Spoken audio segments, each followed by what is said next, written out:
Tolan lulusan Akademi Barca, si Arnold tuh diomelin tuh sama Jurgen Klopp. Senang itulah sama penampilannya si Mikas.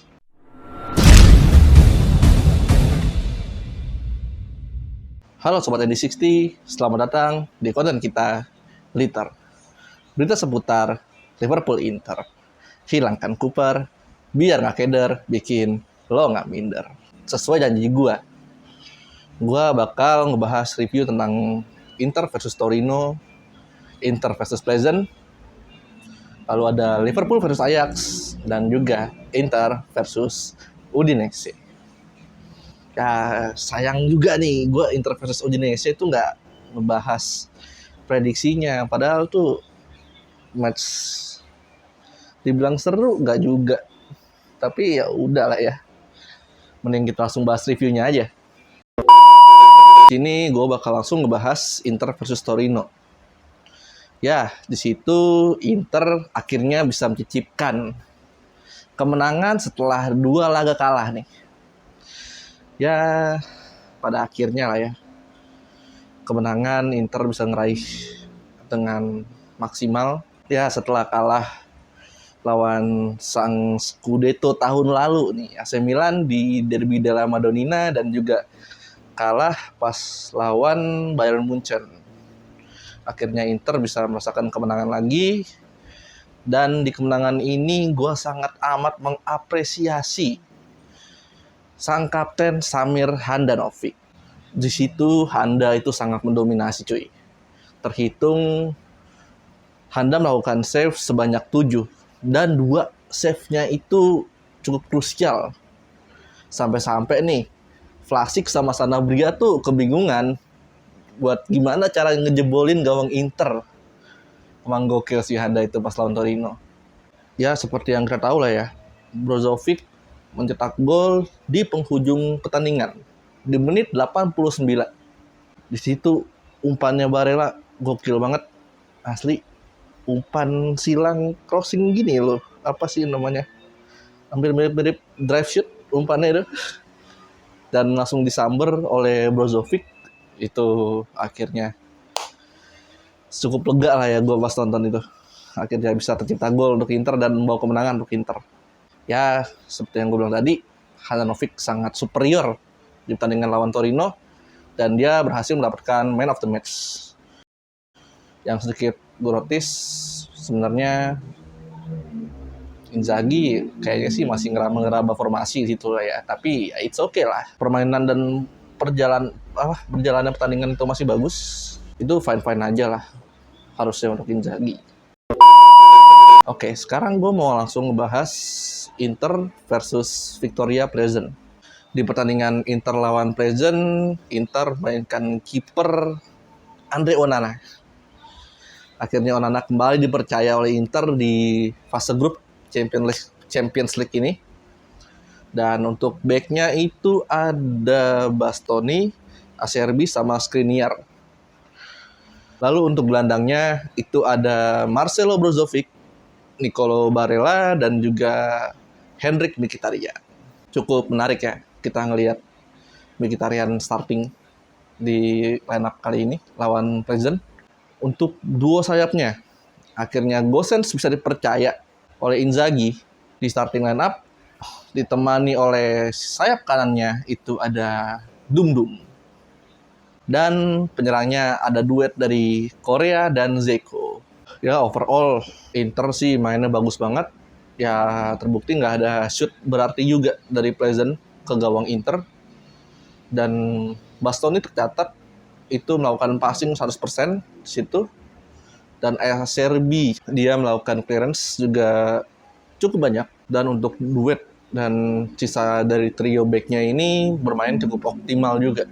Di sisi lain, Brozovic emang benar memaksimalkan mobilitas dia sebagai gelandang penyalur serangan bagi Inter.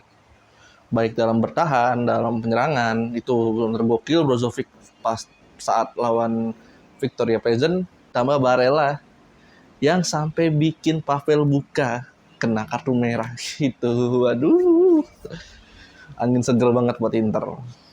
Tapi ya lagi dan lagi nih. Inter kan menang dengan skor 2-0. Di gol pertama itu Dzeko. Dan ya walaupun Dzeko golin, tapi masih terlihat belum begitu efektif lah sebagai tembok di lini depan. Terlihat kan kita tuh bisa ngelihat posisinya Dzeko pada saat lawan Pleasant itu Inzaghi ngeplot dia sebagai tembok buat pantulan bola. Tapi dia masih kurang efektif lah ya kalau menurut gua. Tapi it's okay. Itu cukup bagus juga, ditambah dia akan beberapa kali menang duel udara. Ya fine-fine aja lah. Dan gol kedua itu ada dari Dum, si Denzel Dumfries. Itu juga lumayan gokil untuk gol keduanya. Dan man of the match-nya di pertandingan lawan Pleasant itu adalah Marcelo Brozovic. Yang tadi udah benar-benar gue notice, dia mobilitas permainannya itu sangat gokil dalam defense dan penyerangannya. Emang pantas lah dia. Benar-benar deserve buat dapat man of the match pada saat lawan Victoria Pleasant. Oke, sekarang kita lanjut ngebahas pertandingan Inter lawan Udinese. Ya, untuk startingnya Inter mainkan sang kapten Samir Handanovic. Lalu untuk backnya itu Adrio yang sama pada saat kemenangan melawan Victoria Pleasant, Bastoni, Acerbi, dan Skriniar. Lalu untuk gelandangnya itu ada Marcelo Brozovic, Barella, dan Miki. Dan tentu saja ini masih sama lah ya, seperti saat lawan Victoria Pleasant. Namun untuk duet sayapnya nih, di sisi kiri itu startingnya ada Darmian, dan sisi kanan itu ada Denzel Dumfries. Mainin Denzel Dumfries secara beberapa pertandingan turut-turut sebagai starting cukup wow juga sih. Ya, secara ini real life coy. Lu bukan main Football Manager, bukan main PES, bukan main FIFA. Ini real dan bener orang. Pasti dia ada titik capeknya. Ya walaupun Dumfries mainnya cukup bagus juga lah ya saat lawan Udinese. Terbukti kan dia shootnya itu hampir banget masuk tuh, beberapa jaraknya deket banget lah sama tiang gawang situ shootnya Dumfries. Tapi kan harusnya Inzaghi sedikit berpikir lah. Kalau keputusan dia memasang Dumfries sebagai starting line up lawan Udinese kayaknya nggak salah sih menurut gua. Lalu ada dua penyerangnya, itu ada Lautaro Martinez bersama Dzeko. Lautaro yang udah disimpan nih pada saat lawan Pleasant dan akhirnya starting lagi saat lawan Udinese, sepertinya masih belum cukup lah untuk mendobrak pertahanan dari Udinese. Nah, pas laga lawan Udinese itu Inter berhasil unggul di menit kelima melalui golnya Barella. Namun ada hal unik nih yang terjadi di kubu Inter Milan. Di menit 13 Alessandro Bastoni itu kena kartu kuning, dan di menit 21 Henrikh Mkhitaryan terkena kartu kuning. Ini nih yang anehnya.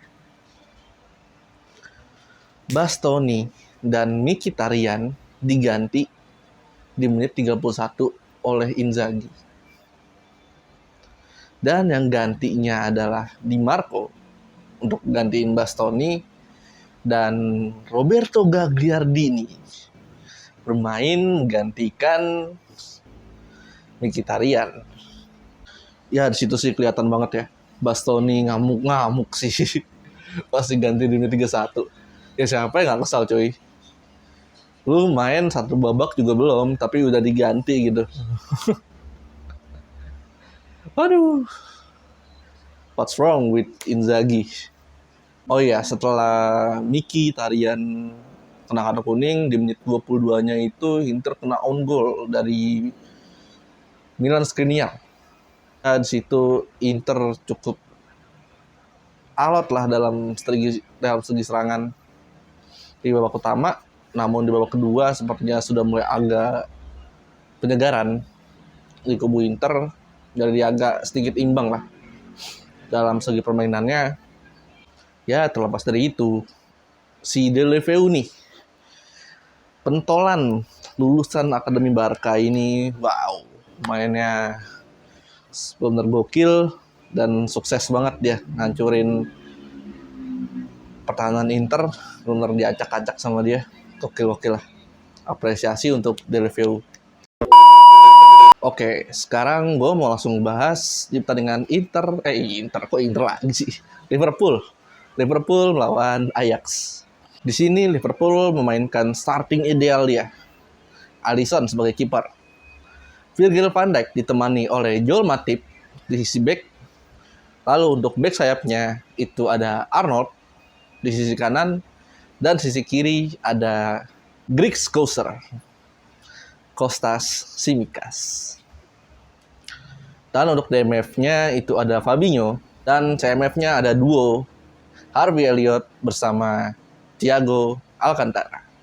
Dan untuk penyerangnya itu ada Luis Diaz di sisi kiri, Roberto Firmino di posisi tengah, dan Muhammad Salah di sisi kanan. Akhirnya Liverpool kembali melakukan strategi false nine dengan gegen pressing.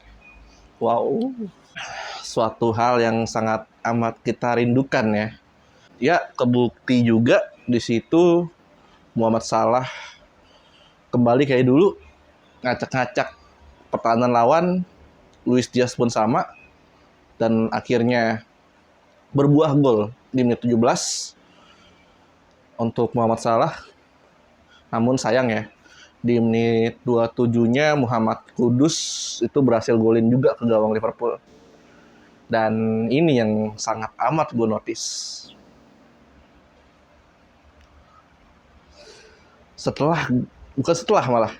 Pada saat proses tercipta golnya Muhammad Kudus, itu posisinya Arnold belum terjauh. Sedangkan dia tahu posisinya itu right back. Dan ya setelah golnya Muhammad Kudus, Liverpool akhirnya berhasil dieksploitasi lah oleh Ajax berulang kali. Sampai babak pertama selesai, Liverpool terus diserang dari sisi kanannya, lalu melalui sisinya Arnold. Nggak tahu apa sih yang dipikirin si Arnold pas itu. Mungkin dia mau jadi penyerang, mungkin dia mau jadi gelandang di situ. Gak ngerti gue. Ditambah Arnold juga berapa kali overlapnya itu benar-benar kelewatan, sampai dia tuh gue lihat sampai niat buat ngacak-ngacak pertahanannya Ajax, mau ngelakuin apa yang salah lakuin. Itu wow. Harusnya lu mau sadar diri lah Arnold, lu posisi lu di mana. Tapi ya kebukti juga lah. Di babak kedua kayaknya nih, pas jedanya itu si Arnold tuh diomelin tuh sama Jurgen Klopp. Udah apa yang diomelin tuh. Dan yang gue notice banget ini adalah Tsimikas. Ini gokil banget mainnya cuy, asli. Crossing dia berapa kali, hampir berbuah gol. Ditambah Tsimikas itu melakukan assist, ingat gue, di penghujung laga ke gawang Ajax. Dia umpan ke arah Matip dan disundul langsung. Itu benar-benar yang bikin gue senang itulah sama penampilannya Tsimikas pas lawan Ajax. Oke, sekian untuk pembahasan Liter kali ini. Sekali lagi gue benar-benar mohon maaf karena baru benar-benar ngebahas Liter kali ini. Tapi seenggaknya gue berhasil menepati janji gue untuk ngebahas review match lawan Torino, Pleasant, bahkan sampai Liverpool Ajax, dan juga match lawan Udinese yang belum gue bahas prediksinya. Ya kurang lebihnya juga gue juga mohon maaf kalau gue ada salah-salah kata ataupun ada yang salah gue ucap. Jangan lupa untuk lu like sebanyak-banyaknya video ini dan share sebanyak-banyaknya. Bye-bye.